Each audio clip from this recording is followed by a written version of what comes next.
Aš esu Reda Butkevičiūtė, tikrintoja ekspertė ir jums šiandieną paskaitysiu pranešimą, tiksliau visi tokį seminarą tema, kaip įsitikinti, kad produktas yra ekologiškas ir tapti viešojo maitinimo sertifikuota įmonė.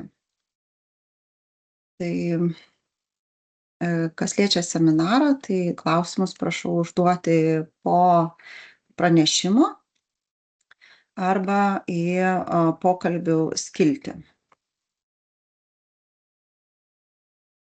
Taigi, pradėsim nuo, aišku, paprašysiu, kad išjungtumėt garsiakalbius ir kameras, kad vieni kitų netrukdytų.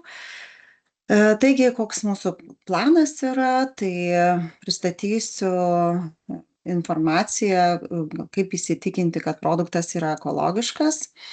Tai šiek tiek apie Tracy sistemą paaiškinsiu, kur yra talpinami ekologiškų produktų veiklos vykdytojų sertifikatai, kaip juos vertinti. Na ir visa kita didžioji pranešimo dalis, tai kaip tapti sertifikuota ekologiška viešo maitinimo įstaiga, kokie taikomi reikalavimai norint ją tapti. Na, o po pranešimo atsakysiu į jūsų klausimus. Taigi, trumpai apie VŠ Ekoagros keli sakiniai. Tai VŠ Ekoagros atlieka pagrindinė funkcija, jos yra ekologinės gamybos sertifikavimas ir kontrolė. Ši funkcija pavesta vykdyti vyriausybės nutarimu. Taip pat vykdo sertifikavimą pagal NKP, pagal Amerikos NOP teisės aktus ir privačius standartus. Svarbu paminėti, kad Ekoagros nėra teisės aktų leidėja. Jos funkcija yra tikrinti teisės aktų įgyvendinimą ir išduoti patvirtinančius dokumentus. Kita dalis veiklos yra konsultuoti, informuoti veiklos vykdytojus ir kurie besikreipia apie ekologinę gamybą ar NKP reikalavimus ir panašius klausimus, ir taip pat vykdo mokymus.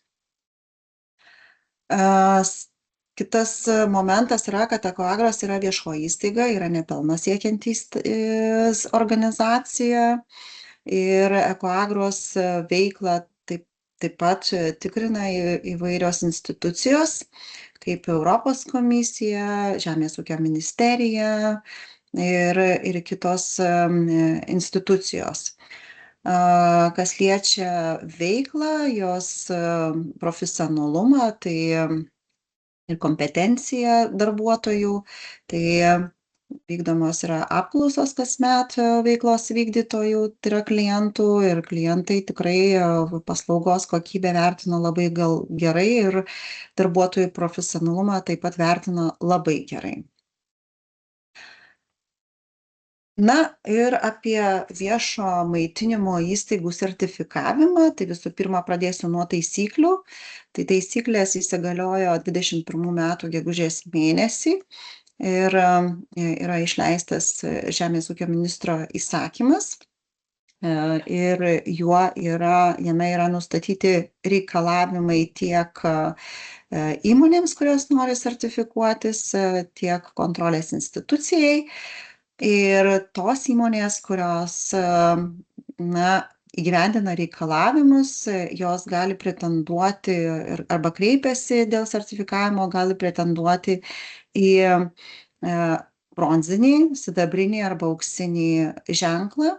Tai priklauso nuo to, kiek procentų ekologiškų žaliavų yra priimta per ketvirtį.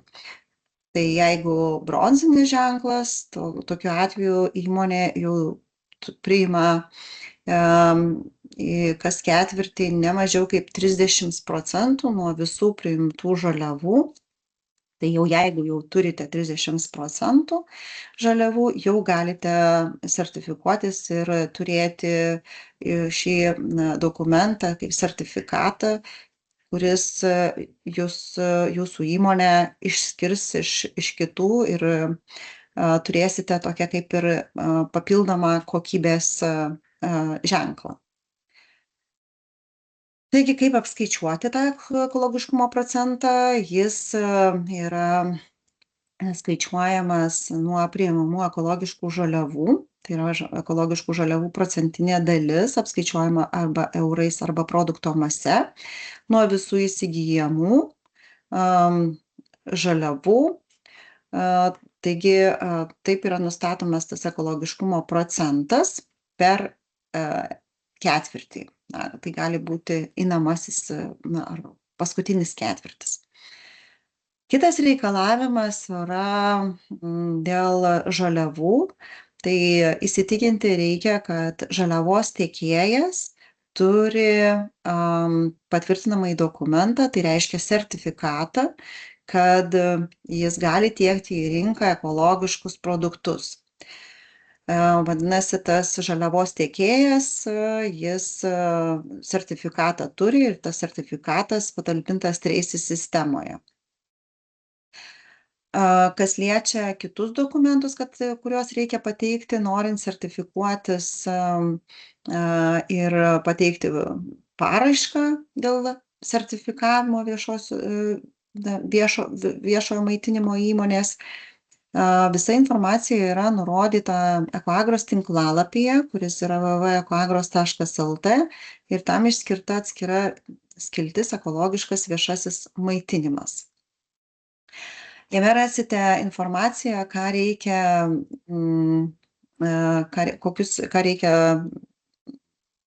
daryti, ar kad pateikti dokumentus, arba ką reikia žinoti. Tai visų pirma, kas liečia dokumentus, tai reikalinga pateikti prašymą. Yra nustatytos prašymo formos, tai F002, pasviras.1 ir deklaracija F006. Tai būtent šitose formose būtina ir užpildyti dokumentus. Taip pat reikia pateikti laisvos formos aprašą, kuriame būtų nurodyta, kokiu bus imtasi priemonių, kad užtikrinti reikalavimų laikymasi, to suteikto ekologiškumo ženklo laikymasi, kokių korekcinių veiksmų bus imtasi, jeigu suteikto ženklo procentuotės nebus laikomasi, ir nurodyti numatomas naudoti ekologiškas žaliavas ir jų sertifikatų kopijas. Ir kitas svarbus dokumentas, tai praeito ketvirčio ekologiškumo procento apskaičiavimas, reikia pridėti prie visų tų dokumentų. Kas liečia deklaraciją, deklaracijoje yra daug įvairios informacijos, bet vieną išskyriau tokią kaip ir punktą, vieną iš pagrindinių, kur reikalinga nurodyti, kokias naudosite ekologiškas žaliavas, kurias priimsite į virtuvę, nurodyti tiekėjo pavadinimą, ekologiškumo patvirtinančio dokumento numerį. Kas liečia patvirtinamuosius dokumentus, kartais pasitaiko, kad produktų, kurie sertifikuoti pagal nacionalinės kokybės sistemą, tai kur produktai yra kokybės ženklų arba nacionalinė kokybė Lietuva ženklinami, kartais sutapatinama su ekologiškais ir čia įrašo NKP sertifikatų numeriai. Tai čia tikrai nėra tas pats, tai tokie produktai nėra ekologiški ir juos reikėtų laikyti kaip įprastinius. Kas liečia žaliavų priėmimą, tai labai yra svarbu irgi nusimatyti, kas tikrins būtent, kad ta žaliava yra ekologiška ir ką tikrins. Tai iš reikalavimo tai tikrai reikėtų pasitikrinti, ar tiekėjo sertifikatas yra galiojantis, nes Tracy sistemoje galima pasitikrinti tai realiu laiku ir gali būti taip, kad, tarkim, vakar sertifikatas buvo sustabdytas arba anuliuotas. Tai neužtenka, kad sertifikatą patikrinot sutarties sudarimo metu. Kitas momentas, kai priimate produktus, reikėtų atkreipti dėmesį į ženklinimą, jeigu produktas paženklintas, į lydinčius dokumentus. Juose taip pat turėtų būti nurodyta statusas. Tai reiškia, kad ar produktas yra ekologiškas. Na tai eko, bio būna nurodyta, ekologiškas, na tai tokius reikėtų atkreipti į tai dėmesį. Ir trumpas aprašas taip pat turi būti pridedamas prie žaliavų priėmimo patikrinimo, jeigu turite kažkokią didesnės apimties dokumentą, tai galima pridėti kaip priedą. Tiesa, taip pat ir žaliavų sąrašą taip pat galima pridėti kaip priedą, nes tikrai tas sąrašas bus ne iš 10 ir ne 5 produktų.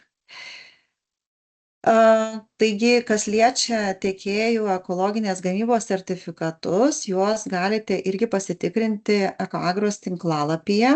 Atsidarius Ekoagros tinklalapyje rasite sertifikatų paieškos laukelį.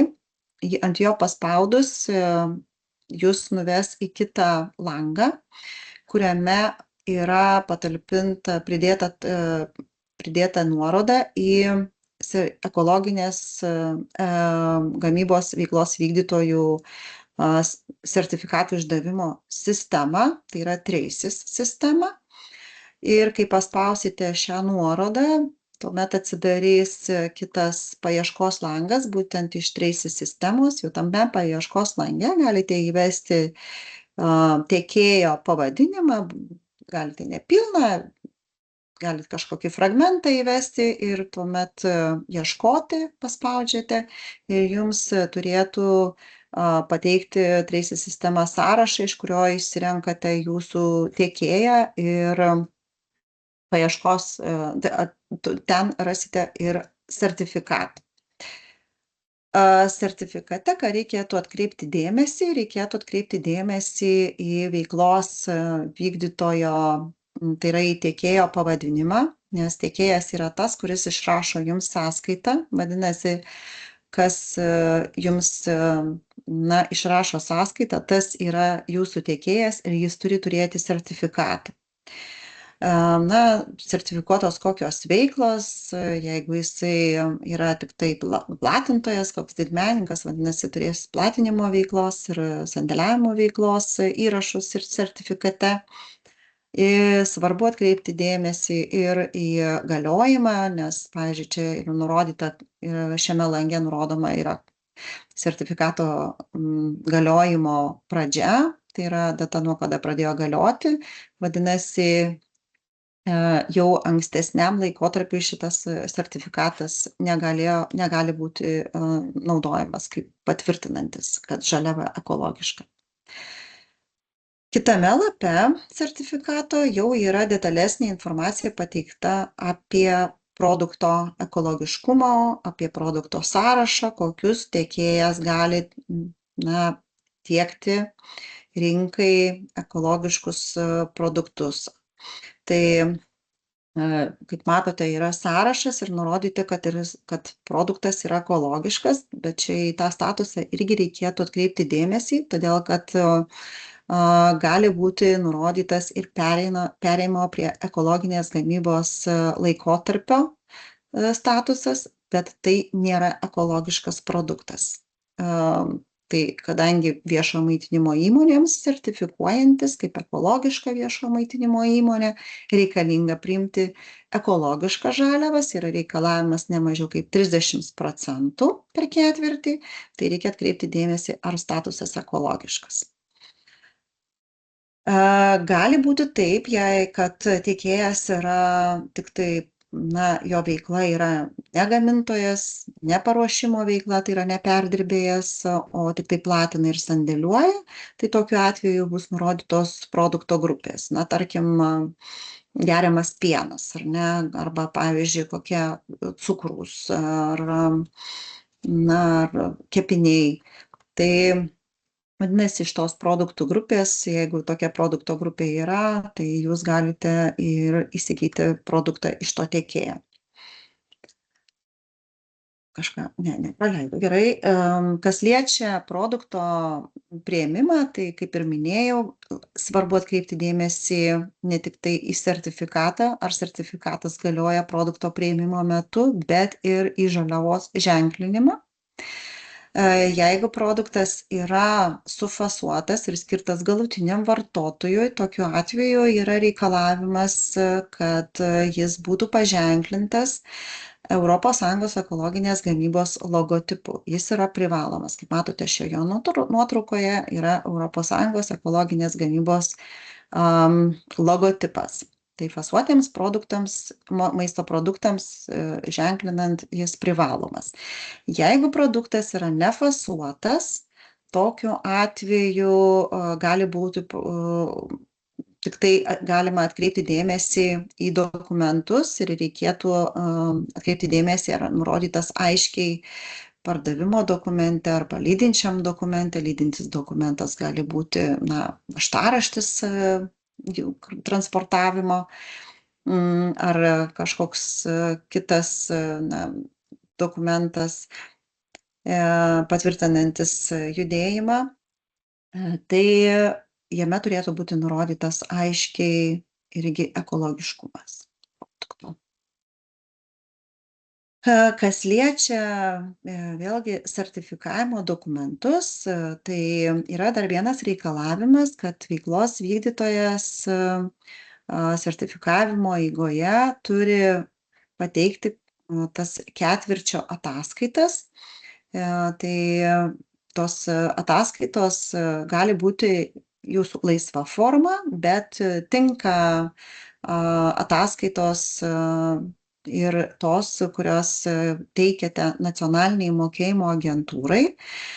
Tik tai šiek tiek atkreipkite dėmesį, kad būtų aiškiai skirtas produktai, kurie yra ekologiški, kad NKP produktai nebūtų priskaičiuojami kaip ekologiški, kaip ir minėjau, ir būtų aiškus apskaičiavimas, kiek viso produktų, kiek ekologiškų tai sudarė produktų. Tai kad matytųsi tas per ketvirtį, koks yra ekologiškų produktų procentas.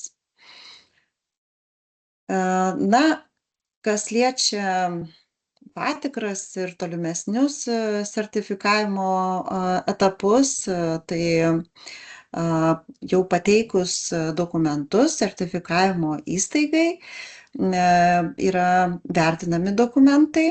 Jeigu nėra kažkokių pastabų, tai tokiu atveju priimamas teigiamas sprendimas atlikti sertifikavimo darbus, sudaroma su veiklos vykdytoju sutartis.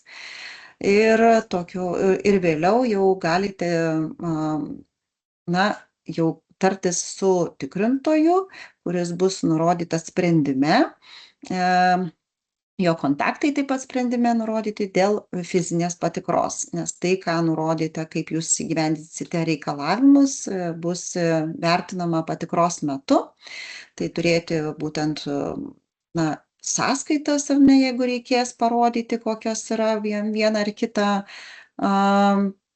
kokie buvo žaliavos priimtos, pateikti ketvirčio skaičiavimą, sertifikatą, kaip jūs įsitikinot priėmimo metu, ar produktai yra ekologiški. Tai įrodyti tikrintojai ir po patikros jau yra vertinamas patikros protokolas ir tada išduodamas sertifikatas. Sertifikatas išduodamas ir siunčiamas veiklos vykdytojui kartu su sertifikavimo mokesčiu. Ir sertifikatas išduodamas kuris metams laiko, kuris vėliau yra tęsiamas, pratęsiamas. Ir pratęsimo jau atveju deklaracijos pildyti nereikia. Dėl pratęsimo iš VŠE Ekoagros gausite oficialų laišką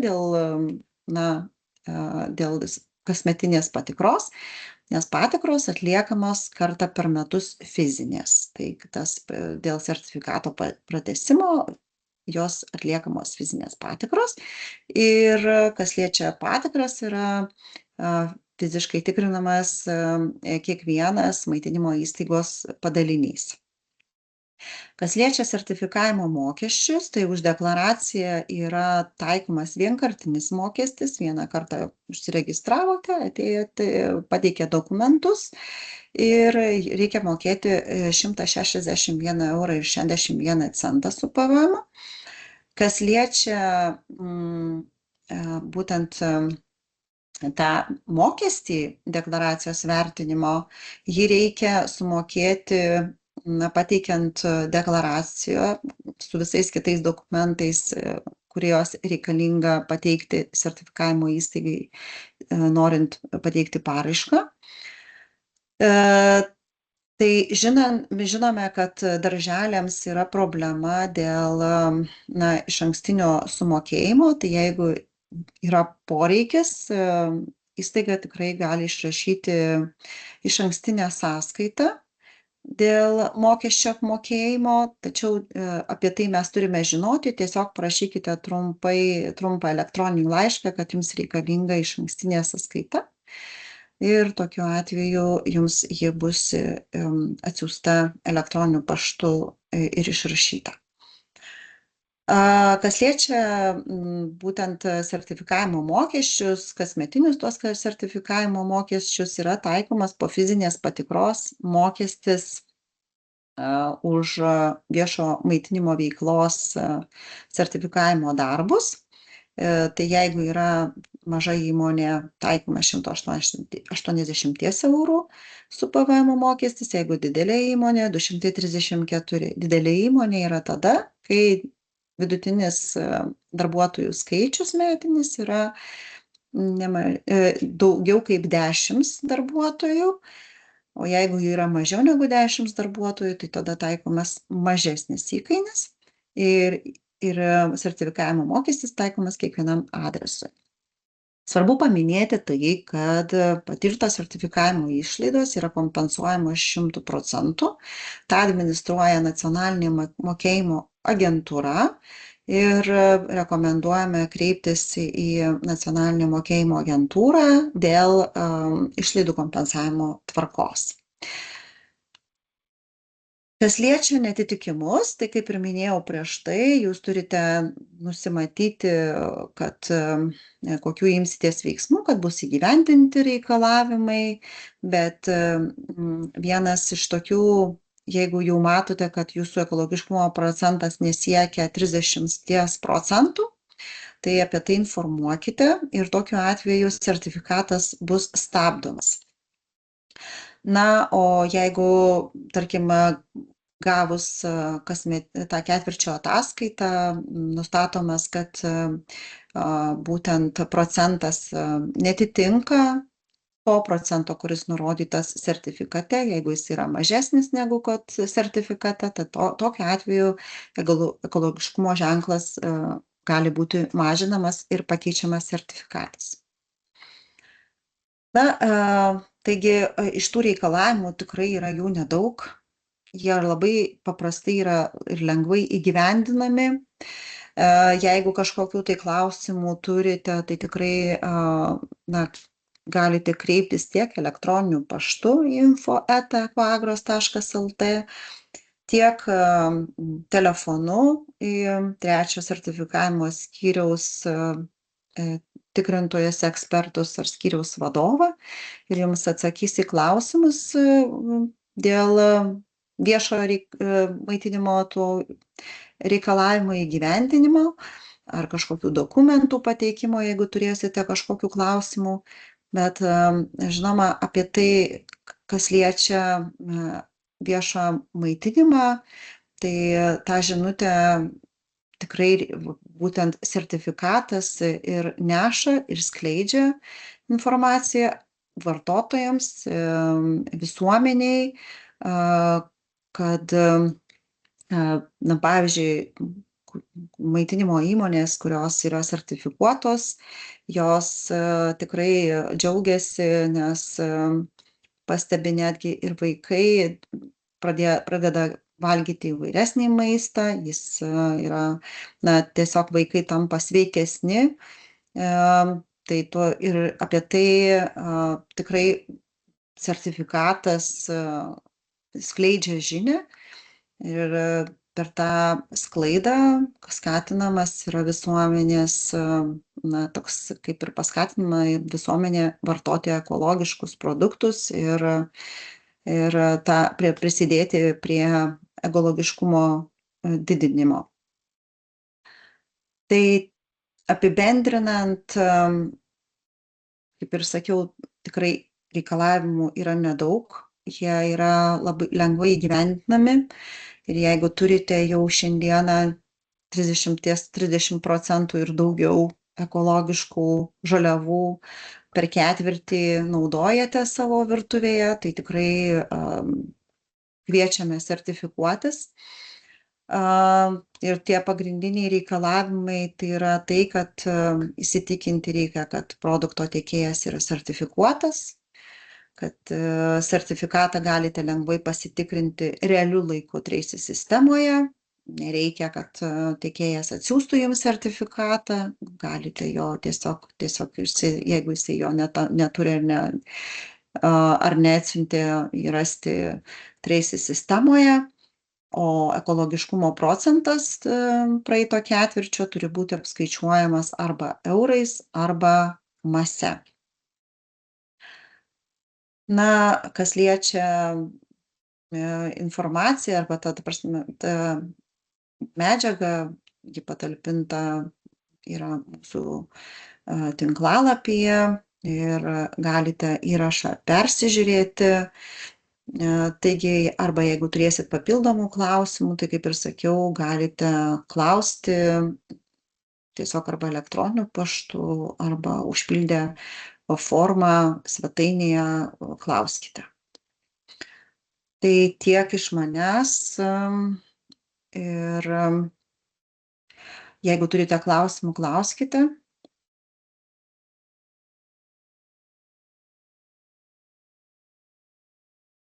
Turbūt visiems aišku, tai ačiū labai, kad dalyvavote ir sėkmės darbuose ir linkiu geros dienos. Viso gero.